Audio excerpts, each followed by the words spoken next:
Ek dink aan 'n liedjie wat sê dis lekker om die Here te dien. Ooh, dis lekker om die Here te dien. Ek wil vir jou sê dis lekker om saam met jou te reis rondom Christendom in die tyd waarin ons lewe. Die program se naam is Toekomsvenster en ek is so bly jy's ingeskakel. Asseblief, bly ingeskakel. Jaco Strydom, ons gas, het baie waardinge om te deel en kom ons gee vir hom die geleentheid. Dis baie lekker om vir Jaco Strydom by ons te verwelkom. Miskien sou julle die naam al raak gelees het, veral in die media. Ons het by vorige geleenthede al gekuier, maar dis altyd vir my 'n heerlike voorreg om saam met onkonvensionele Jaco Strydom te kan kuier. Jaco, baie welkom. Baie dankie Jan, is lekker om hier te wees. Dankie dat jy die tyd ingeruim het. Jaco, jy's 'n dominee. Ja, lyk dit nie so nie. Ja, onmiddellik betwyfel jy en vrou, net dis daai definisies waarmee ons gewerk het. Toe ek nou 'n jong man was, het my hare ook op my skouers gehang. Ek het al die jare baie lang hare gedra en dan het my ma altyd gesê dat wanneer mense in die straat afstap, dan moet jy kan sê, daar stap die dominee. Nee, en sy was altyd teleurgestel dat die mense dit nie van my kon sê nie. Maar ek dink ook dat jy is plaas nog al 'n vraagteken. En ek dink trouens dis miskien op 'n manier half wil ek sê jou bediening is om vraagtekens te kom plaas voor die, kan ek sê, die persepsies, die vooropgestelde idees wat mense oor die lewe, oor situasies, oor die kerk ensovoorts het, of som ek het verkeerd op, Jaco? Ja, ek weet nie, dit kom daar partykeer so uit. Ek weet nie of dit die doel van ons bediening is nie. Ons bediening is eintlik net om kerk te wees. Ja. Kerk wees te herontdek, jy weet, en partykeer dan voel ou moet iets sê daaroor, en Ja. ek het 'n klompie geleenthede omdat ek vir beeld skryf en vir ander Ja. tydskrifte en plekke en so aan. En maar soos Shane Claiborne een keer gesê het, hy sê hulle het besluit om hulle grootste fokus te skuif om die kerk te probeer wees waarvan hulle droom, eerder as om die kerk te kritiseer omdat hy nie is wat hulle van droom nie. So ons probeer regtig, en ek probeer regtig ook dat ons daai eenvoud van kerk wees weer ontdek. Ja. Maar soos wat jy die ontdek, frustreer die ander goed jou toenemend. Dis korrek, ja. En ek dink dit is wonderlik ook dat ons in 'n tyd lewe waar mense dit kan sê en waar mense baie eerlik mag wees. Ja. En soos jy sê, dit is solidêr krities, so ons praat eintlik van onsself. Ja, Want ons is mos die kerk. Ja, En so wanneer ons dan iets sê en ons is te ongemak wat 'n ou beleef, dan sê dit eintlik ook, ek wil nie sê ten koste van jouself nie, maar jy's deel van die gehoor met wie ou tog praat en so aan. Maar ek wil nou net sommer 'n moetswillige vraag gou vra, en gebruik ek ook die woord. Is daar so 'n stukkie moetswilligheid in jou persoonlikheid? Marina byvoorbeeld, jou ander helfte, hoe beleef sy? Sê sy nie partykeer, Jaco, jy's verskriklik moetswillig nie, of is jy eintlik 'n baie in terme van jou persoonlikheid 'n rustige mens of so iets, of kan jy die kinders vertoon en vir haar siel uittrek? Ek weet nie, jy moet haar eintlik vra as sy nou weer hier is. Ja. Ons het ons oomblik, ek moet nie 'n fout maak nie. Ja. Maar ek kom agter, ek het miskien 'n bietjie 'n vry sê partykeer, ek sal sê wat ek dink. Ja. En en nou so 'n bietjie van 'n rebelse streek. Ek het nou die dag bietjie net gesit en terugdink oor my skooljare en so aan. Ja. Miskien het die Here my geroep vir Echo juis omdat ek 'n baie stoute kind was. Ja. Dat ek nie kan sê jy weet dat ek nie so maklik kan oordeel oor hulle nie. Kom ons vertel net gou ook weer vir ons kykers rondom Echo in beginsel waaroor dit gaan. Wat is dit wat op jou hart is? Wat is dit waarmee jy besig is? Echo is 'n geloofsgemeenskap waar ons het op hierdie stadium 13 huise in 'n plaasprojek. Een van die projekte is 'n plaasprojek. Ons begin nou 'n huis in Stellenbosch. Joernalis het eendag gevra wat noem ons wat ons doen, toe sê ek ons noem dit saamwoon. Ja. Ons mense woon saam, 'n klomp tieners in nood. Ons fokus veral op tieners wat nie ouers het nie, en dan naskoolse ouens wat nie huis het nie, wat uit kindersorgstelsels uitkom en so aan. En dan het ons 'n klomp gewone werkende jong mense, party is ingenieurs en graphic designers en onderwysers wat Handelinge gelees het waar daar staan en hulle het alles gedeel en niemand het iets tekort gehad nie.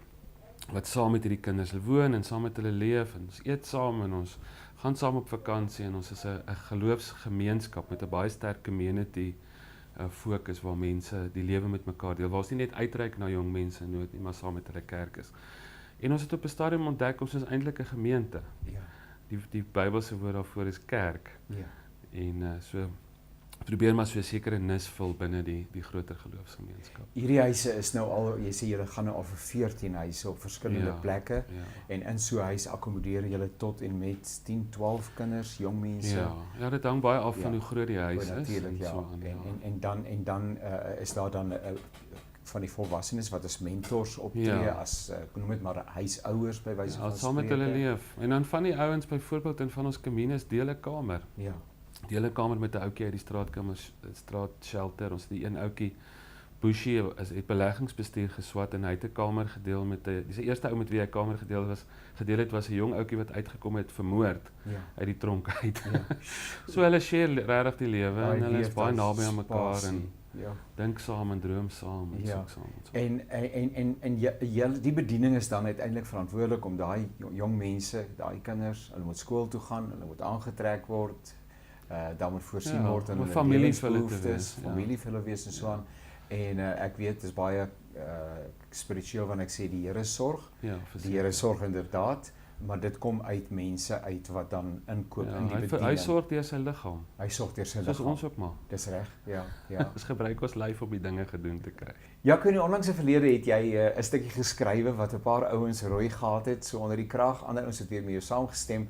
En dit het gegaan oor, kan ek dit maar noem, kerklike strukture. Dit gaan nie net oor 'n bepaalde denominasie nie, maar die hoeveelheid gewig, koste, tyd ensovoorts wat spandeer word om hierdie strukture aan die gang te hou, terwyl daar eintlik ander dinge is wat dalk belangriker is. Wil jy net vir ons ietsie vertel van daardie artikel wat baie mense waarskynlik gelees het, waar jy gesê het maar Synodes moet sommer op 'n klein dorpie 'n kantoortjie oopmaak of so nie.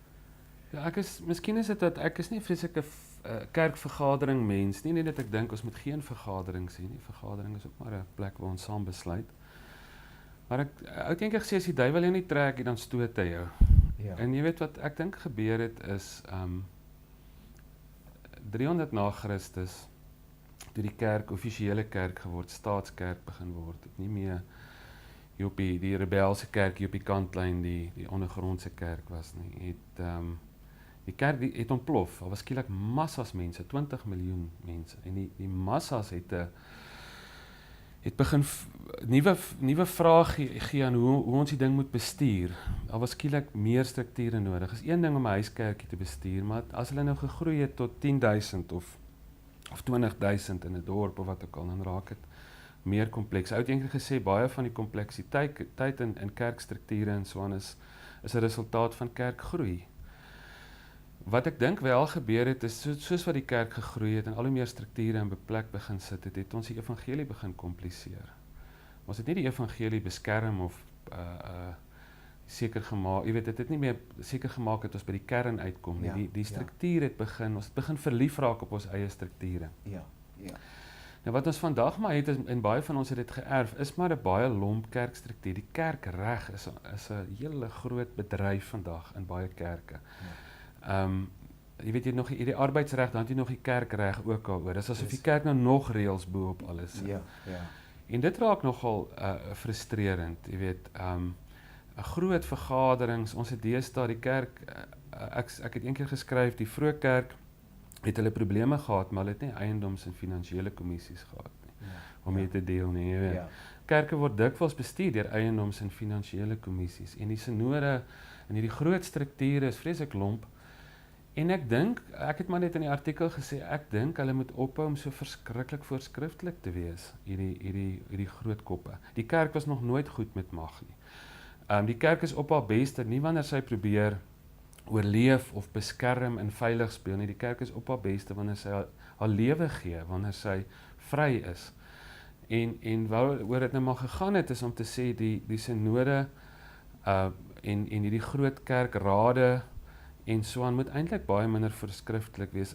Hulle moet ook dienende leiers wees. Ek het gesê die sinode moet dalk 'n klein kantoortjie wees op die platteland en net een keer per jaar 'n groot braaireël. Wat baie mense gedink het 'n goeie idee is. Jy weet, want die ouens sê gewoonlik na hierdie groot sinode se dings, die wonderlikste was die kuier om almal te sien en die samesyn. Ja. En dat hulle liewer vra, hoe kan ons die eenheid versterk deur verhoudings te bou? Ja. Want die feit van die saak is mense voel verskillend oor 'n klomp sake. Gemeentes voel verskillend. En as jy nou in die koerante lees, die sinode het gesê, dan kry ek so snaakse pyn in my maag, want dan dink ek volgens namens wie praat hulle? Ja. Jy kry partykeer sulke ouens wat sulke goed in die Koran sê ook oor die Afrikaner het staan vir dit, jy weet wat ek al, en dink ek is nie altyd seker of hulle van my ook praat nie. Ja, wat is die definisie Ja, van so Afrikaans? ek dink ons kan liewerster, eintlik wat ek gevra het in die artikel, is dat ons net dit sal noem wat dit is. Dat ons sal sê, weet jy wat, ons sit met 'n diversiteit van mense. Ons het die ouens goed opgelei. Ons het die Bybel, die Heilige Gees, die kerkgeskiedenis, ons het die natuur, ons het 'n klomp goed en ons het mekaar, het ons nou nog 'n synode besluit ook nodig. En daai besluit maak nie dat die gemeente op die ou einde anders voel oor die saak nie. Nee, hulle besluit nog steeds in hulle self oor hierdie sake. So dit voel vir my asof hierdie synodale strukture en groot ringstrukture baie keer, en ek weet ander denominasies, ek moes nou die dag by die Baptiste praat by 'n groot konferensie van hulle en met 'n klomp AGS-pastore op 'n ander keer, en ek het die voorreg om baie keer by ander kerkgroepe te wees en jy sien dit maar oral. Ek was vroeër die jaar by die Hervormde Kerk se armoede simposium. Ek dink die strukture met die kerk dien en hulle moet vra, hoe kan ons dit so maklik as moontlik maak vir die ouens op die grond wat met die kern goed wil besig wees. Ons het in een van ons ekohuise wat ons begin het op 'n stadium, want elke huis is soos 'n klein gemeentetjie in 'n sekere sin. Het ons op 'n stadium 'n vreeslike top-heavy struktuur gehad. Ons het 'n klomp mense in daai gemeenskap gehad wat gesê het, maar hulle sal die huis vir ons bestuur, en van die gemeentelede en van die finansiële ouens en die maatskaplike kant af en so aan. Op die ouene het dit amper die huis gesink. So wat ons toe vir hulle gesê het, hoe ons werk, is ons sê die ou wat die meeste opoffer, het die meeste gesag. So ons soek 'n kleiner bestuur. Ons het too many cowboys, too little Indians. Ons het toe gesê, dis hoe ons ander huise ook funksioneer. Ons sê die ou met die meeste gesag is die een wat die meeste opoffer om saam met die ouens daar te bly. Daai leier in die huis. Hy het op die ou net die grootste sê oor wat in daai huis gebeur. En die bestuur moet eenvoudig vra, hoe kan ons dit so maklik as moontlik maak vir hierdie mense wat bereid is om hierdie opofferings te maak. So ek dink as ons sê Jesus was 'n leier wat sy disippels se voete gewas het, en hy het gesê die enigste ding wat hy oor leierskap gesê het, hy het gesê hy wil die grootste wil wees in die hele kring met die ander dien. Dan sê dit ons moet eintlik beheer 'n bietjie weggee. Ons moet minder probeer om alles so vas te hou en te beheer en van 'n top-heavy struktuur te wees wat afwentel ondertoe. En dit was maar my frustrasie. En hierdie hele stryd kom van twee kante af, want aan die een kant sê mense op grondvlak, hulle vra, wat sê die sinode? Ja. Hulle soek die sinode moet iets sê. Ja, ons het hulle verkeerd geleer. En dan wanneer die sinode iets sê, dan sê hulle, ons stem nie saam met die sinode nie. Ja. En dan die manne wat dan nou iewers in 'n bepaalde posisie is, ek dink nie dat uit 'n huis uit eien hulle vir hulle self 'n posisie van beheer en mag toe nie. Ja. Maar ek dink nie dat hulle self in 'n onmoontlike situasie is van 'n gehoor wat sê, ons soek 'n uitspraak. Ja. Julle moet vir ons leiding gee, Ja. en daar's nie 'n manier waarin 'n ou in 'n diverse samelewing leiding kan gee wat almal tevrede gaan Wat my stel. voorstel was, is reël by inkomste waar jy kundige ouens oor 'n sekere etiese saak het. Ek sê nie hulle moet niks doen nie. Sinode ek het gesê hulle moet 'n klein kantoortjie op die platteland wees wat net die braai reël. Nou ek sê hulle kan nog iets doen. Hulle kan sulke konferensies reël oor 'n etiese saak en sê weet julle wat, ons kom 'n lang pad. Hier's 'n ding op ons tafel. Dit word vreeslik gestry oor. Kom ons kry kundiges van weerskante en ons reël by inkomste en ons laat die ouens daaroor gesels, maar 'n oop gesprek en dis nie 'n besluit namens almal kerkregtelike ding wat nou half moet afgedruk word en later gekanselleer moet word, en ek dink die kerk het net skade gelei daardeur. Ek was nog baie selde by van hierdie vergaderings waar ek gevoel het, dit was vir my lekker, ek het al lekker gekuier en so aan. Ek was baie jare laas daar, ek moet jou sê. Maar wat ek gevoel het by 'n sinode, ek moet nou by ringsittings en sulke goed baie keer bywoon. Maar waar ek na die tyd gevoel het, maar ek is nou geestelik geïnspireer. Jy weet, ek voel nou weer lus vir die bediening en so. Jy bedoel was min sulke geleenthede. Ja, daar baie min wat dit die effek was, jy weet. So en ek dink dit is maar net ons moet ligter reis. Een van die antieke kerk se eienskappe was, en dit tel soveel in ons persoonlike lewe en ons gemeentes, of jy nou 'n huiskerk is of 'n vernuwingsgemeente of 'n NG kerk met 'n toring en 'n hoender op. Die antieke kerk het lig gereis. Dit was een van hulle core eienskappe. Hulle was verskriklik mobiel. Hulle is vervolg en dan die volgende oomblik dan pop hulle weer daarop en dan begin hulle 'n nuwe kerk. En ek dink ons moet leer om ligter te reis. Is elke nou en dan nodig. Dis 'n baie gereformeerde ding om te sê elke nou en dan moet ek weer van my bagasie ontslaa raak.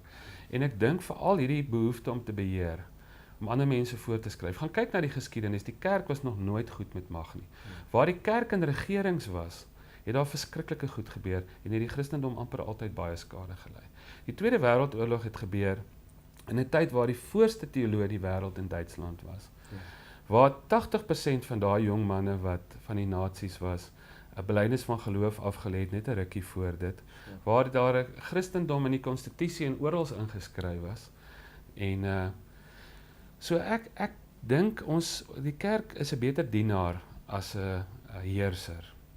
Ons was nog altyd, ons het ons vinnigste groei onder Nero gehad. Dis vir ons wonderlik in die tyd van Zuma om te dink, maak nie saak in die tyd van Trump, maak nie saak wat die sterk dominante leiers doen nie. Die kerk het op haar beste gegroei, nie wanneer sy 'n heerser was nie, maar wanneer sy 'n dienaar was onder Nero, onder die vervolging in daai verskriklikste donkerste tye, het die kerk die vinnigste gegroei. En ek dink ons moet weer leer om so lig te reis as ons impak wil maak in hierdie tyd. Is daar by ons kerkpubliek genoegsame volwassenheid om diversiteit te kan omhels. Dat 'n ou kan kom en jy sê maar goed, hier het ons 'n groot konferensie oor byvoorbeeld seksualiteit wat tans in die onderbespreking is en ons het 'n klomp inligting en getuienisse en dies meer en so aan. Mense het 'n behoefte aan inligting, hier is die inligting en nou gaan konkretiseer dit binne julle eie konteks en gaan werk daarmee. En wat ons nou die volgende wat ons gaan doen as Christene is, ons gaan begin om mekaar te verketter. Ja. Want gemeente A het 'n openheid teenoor mense wat op 'n seksualiteitsgebied anders funksioneer en 'n ander keuse uitoefen. Gemeente B wat 2 kilometer van daar af is, sê die Bybel sê. Ja. En hierdie ander sê ook die Bybel sê en al wat ons doen is as Christene is ons doen dit so goed is ons skryf in die briewekolom van die Beeld en die Burger en ons verketter mekaar. Ja. So gaan ons hoegenaamd vorder. Wel, dis ons uitdaging. Ek dink dis veronderstel verdraagsaamheid, geseënd is die vredemaker sê Jesus. Ja. Dis ons uitdaging. Hier is dit nie van belang of iemand Griek of Jood of slaaf of vry, besny of nie besny is nie, sê Paulus. Hier is Christus alles en in almal. Die antieke kerk was hierdie ongelooflike diverse gemeenskap wat mense nie gedink het moontlik is nie. So, dis ons uitdaging. Dit is nie so nie. Ja. Ongelukkig is dit nie so nie. Jy kan nie dink dat dit nie so is nie, maar dit is nie so nie. Die liefde wen nie. Ja. Dit is waar, daar's 'n klomp goed wat beklemtoon word in die Bybel. Maar die heel belangrikste ding moet die heel belangrikste wees. En volgens Jesus se samevatting van die wet moet liefde wen. Die hele wet en die profete gaan oor liefde. En dan vertel hy die verhaal van die barmhartige Samaritaan wat 'n Samaritaan was wat die Jode gehaat het. Maar die rassistiese Christene glo dit nog steeds nie. Dit het die rassistiese Jode ontstel dat hy dit gesê het, dat hy 'n Samaritaan gebruik het. Maar liefde wen nie. Dan gryp hulle Ou Testament versies of wat ook al terug.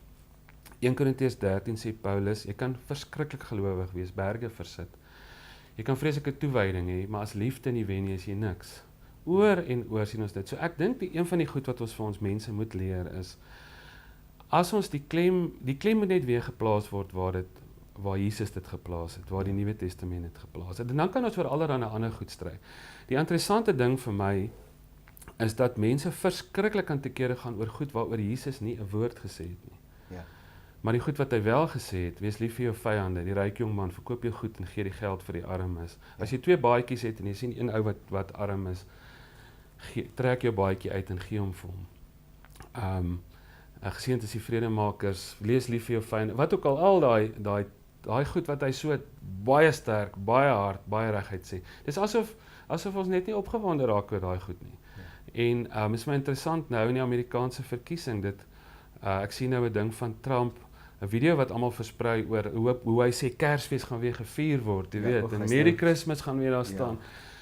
Dink ek, 'n Christen is nie noodwendig iemand wat opstaan vir die Christendom nie. 'n Christen is iemand wat staan vir waarvoor Jesus gestaan het. Ja. Jesus het nêrens gesê ons moet Kersfees vier nie. Dis wonderlik en ek vier ook Kersfees. Ja. Maar hy het gesê ek was 'n vreemdeling en julle het my blyplek gegee. Ja, hy het gesê ek was 'n hy het gesê geseënd is die vredemakers. Hy het gesê jy kan nie 2 baase gelyk dien vir God en vir Mammon nie. Hy het gesê ons moet ons lewe gee vir ons vyande. Maar tog sal ons so half, asof die Christendom so amper soos 'n amper 'n tipe nasionaliteit word wat beskerm moet word, jy weet. Ja, dit bekommer my hierdie goeders dat dit vir my voel asof Christene nie onderskeiding het nie. Ja. Want ek bedoel soos wat dit nou op die sosiale media hy nou opgehemel word as 'n voorbeeld vir as hierdie God se troefkaart om Christendom te herstel. Jy weet, en dan sien jy met 'n Bybel en dan sien jy hom en dan word daar vir hom gebid en dan is die tweede in bevel is 'n geestelike getuienis en so, maar jy sê tog die vrug van die bekering. Ja, dis ek sê ons moet van bid en dit is baie belangrik en geen ek sê jou politici moet ons almal maar voorbid. Ja. Let me say that. Ek is ook nie 'n groot Hillary fan of wat ook al nie. Maar dit is interessant wanneer die grootste groep ondersteuners evangeliese Christene is. En ek het nou baie navorsing gedoen. Want die media was ek kon nie altyd die media vertrou met die hele Trump storie nie. Hulle was nogal sterk teen hom. Onregverdig so partykeer.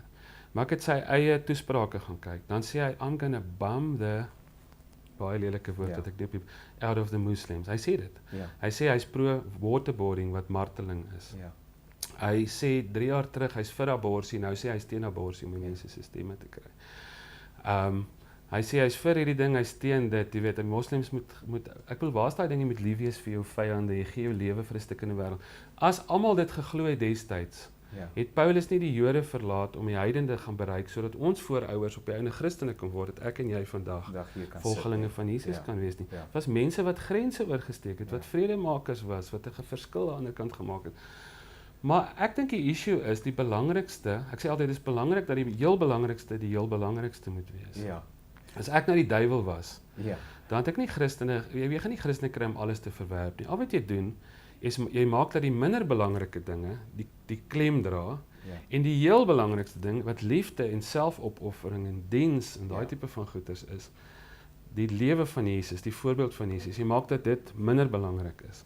En dan draai die hele ding skeef en dan kry jy die vreemde ding dat jy kry eintlik 'n Christen nasionalisme nou in Amerika. En die interessante ding, en ons het in ons eie geskiedenis dit gesien, is in Christen nasionalisme kom Jesus altyd tweede of derde. Hy kom nie eerste nie. Jy sien die eerste keer, so jy vat al die versies wat vertel hoe goed hy vir jou sal sorg, en jy verwerp al die versies wat sê hoe jy vir ander mense moet lief wees en die vreemdeling moet huisves en daai eintlike goed waarvoor Jesus in die bergpredikasie gesê. Ja, ek het 2 laaste vrae. Die een is, jy het ook die woord gebruik, let the main thing be the main thing. Jy het gepraat van fokus, jy het gepraat van core business. Wat is die core business van die kerk? Waarmee moet ons ten diepste dan nou besig wees? Want daar is 'n enorme klomp goeders. Hoe onderskei ons wat is belangrik en wat lê op die periferie en wat is in die skopus? Wat is die ding wat ons nou moet doen? Die kernbesigheid van die kerk is om vir God lief te wees en hom te aanbid en om die wêreld lief te hê. Jy kan nie jou lewe vir Jesus gee sonder om jou lewe vir die wêreld te gee nie. Die core business van die kerk is nie om die wêreld hulle grootste vyand te maak nie, maar om die wêreld lief te hê. Ek sê altyd die wêreld is so min die vyand van die kerk as wat die see die vyand van 'n visserman is. Dis waar ons vis vang. En Jesus het die wêreld so lief gehad dat hy sy lewe gegee het vir 'n stuk in die wêreld. En ek sê jou, as ons nie besig is om ons lewe te gee vir Jesus en vir 'n stuk in die wêreld nie, dan gaan ons met allerlei ander nonsens besig raak. Dan gaan kerkstrukture en kerkspeletjies en al hierdie ander goedjies in politiek en al hierdie ander goed gaan vir ons belangrik raak. En ons gaan te kere gaan en ons gaan probeer om die plek reg te mou en ons gaan aangaan asof God die hoop vir die wêreld in die hande van politici gesit het en in die hande van ekonome. En ons gaan nie besef, maar die beste posisie vir 'n kerk is om 'n dienaar te wees nie, en dat ons van onder af soos Jesus 'n verskil moet maak nie. Ek moes nou die dag met 'n klomp pastore en dominees praat by ekumeniese dinge, toe sê ek vir hulle, Jesus het afgekom aarde toe, en is hoogtyd dat sy gesandte dit ook moet doen. Dis ons grootste calling, is om Jesus te aanbid en te doen wat hy gedoen het, om af te kom aarde toe. Ek is in die versoeking om jou tog nie ten slotte te vra, omdat in die tyd waarin ons lewe, is so baie kerke, en kom ons maak dit los van 'n bepaalde denominasie, eintlik wêreldwyd, worstel met die vraagstuk, wat maak ons met die gays?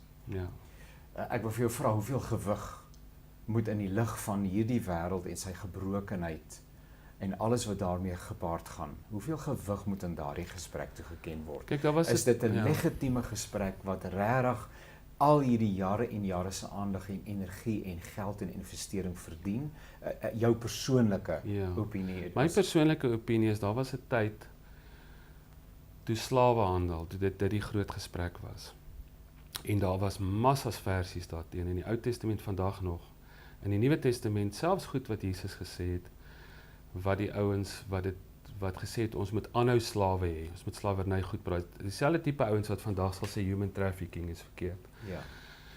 Daar was 'n tyd waar ouens gesê het, maar oor vroue in die kerk, daai versies opgeroep het en gesê het, 'n vrou mag nie in die openbaar praat nie, hulle mag nie op julle program praat nie, vrouens praat nie in die openbaar nie, hulle moet hoofbedekkings dra, en hulle die versies daarvoor gegooi. Nou is ons in 'n tyd waar die gay gesprek is. En ek dink is baie dieselfde gesprek, en ek dink liefde moet wen. Dit is 'n lang gesprek as jy regtig wil weet. Ek dink nie die Here gaan eendag vir my sê, "Jesus Jaco, jy moes 'n bietjie harder geoordeel het nie." Ek het 'n vriend gehad, hy het eendag gesê, as hy nou moet sonde doen, dan sondig hy eerder aan die kant van die evangelie. Ek sal eerder voor die Here staan en sê, Here, ek het te lief gehad. Ek was te akkommoderend. Ek het te veel omgegee, as om te moet sê, Here, ek het te vinnig oordeel. Want frankly, het ek 'n enorme klomp genade nodig gehad. As ons genade het vir die ryk jong man in die evangelies, en ons is bereid om hom te bevestig vandag in ons kerk, dan moet ons vir ander mense ook genade hê, as ons die Bybel ernstig wil opneem, wat Jesus gesê het daar. En dan nou regtig my laaste vraag, wanneer bel iemand my en sê, maar liefde is om ander mense op hulle sonde te wys, binne hierdie konteks. En so, dit is nie liefde om nie vir ander mense te sê, dis sonde, julle moet julle bekeer nie. Ja, weet jy wat, Jesus sê ons moet die hardste oor onsself oordeel. Hy sê nie ons mag glad nie oordeel nie, hy sê ons moet die balk uit ons eie oog uithaal. Wat hy daar sê is, hy sê, wees verskriklik hard wanneer jy oordeel op jouself. Sien die balk in jou eie oog. En wees bitter sag wanneer jy oordeel oor ander mense. Sien die splinter in hulle oog. En ek dink, die wêreld sou 'n beter plek wees, as elkeen van ons by onsself sou begin, en as dit sou wees waar ons klem eintlik lê. Dis nodig partykeer om, ek bedoel, ek en jy, hierdie goed wat ek nou sê is kritiek. Dis nodig dat ons mense op hulle foute partykeer wys en so, en ek dink dit gaan oor hoe ons dit doen en so. Maar dit sal verskriklike groot verskil maak as ons dit van 'n posisie van nederigheid kan doen, bewus is van ons eie sonde. En ek dink dit kleer 'n ou se mind oor hoe ons oor ander mense moet oordeel, wanneer ons besef hoeveel genade ons self nodig gehad het. Ja. Dit haal die filters bietjie af. Ja. Jaco, ek gesels so lekker saam met jou. Ons gaan dit weer en weer doen. Baie seën, mag die Here voortgaan om vir jou te seën, en ek weet jou hart se punt is uit inderdaad daardie klomp jong mense wat 'n kans en 'n geleentheid gegee word om ook hulle goddelike potensiaal te mag en te kan bereik. So baie sterkte met daardie projek, mag dit van krag tot krag gaan. En baie groete tuis, vroutjie, en vir die kinders. Dankie, Janie. Baie dankie.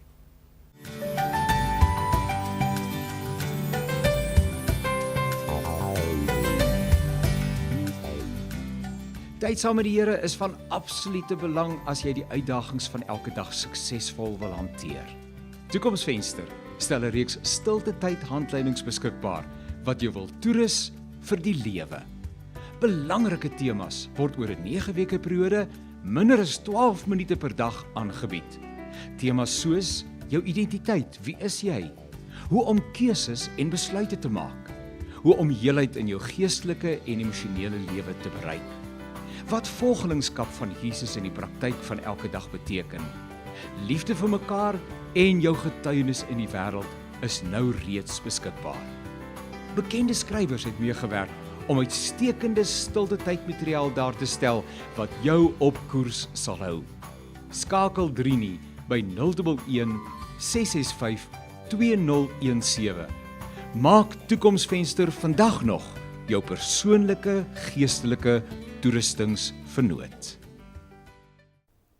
Jaco, baie dankie weer eens. Dit was 'n voorreg en ons gaan hierdie gesprek voortsit. Ek sê dit altyd, maar dit is regtig want daar's so baie wat ons by jou kan leer. Ek wil sommer net vertel van 2 nuwe publikasies wat beskikbaar is by Toekomsvenster. Die eerste een is die boek van Dr. Chris Malan oor God se plan vir my lewe. As ek jou nou sou vra, weet jy hoekom jy hier is, nê, op aarde? Daar binne jou gemeenskap, met jou bepaalde talente en gawes en ensovoorts, kan jy my sommer dadelik 'n antwoord gee. Die Here se plan met my lewe is dit. Nou maar dis waaroor Dr. Chris vir ons gaan help. Kry dit asseblief in die hande. Dis 'n 9 weke reis, ook vir gemeentes met klein groep materiaal en dan natuurlik ook die preeknotas op die internet vir ons dominees en ons pastore, priesters en profete. En dan 'n dagboek vir manne, 365 dagstukkies en is tydlose waarhede. So jy kan enige tyd begin. Jy begin sommer by Februarie en maak jy volgende jaar Februarie klaar. Maak nie saak van hier begin nie. Maar kry net hierdie dagboek, 365 dagstukkies waarin nie minder as 65 skrywers meegewerk het nie. Die telefoonnommer en die kontakbesonderhede onder aan die skerm. Skakel sommer vandag nog. Kry dit in die hande. Dit gaan vir jou sommer baie beteken. Tot 'n volgende keer. Alles wat mooi is.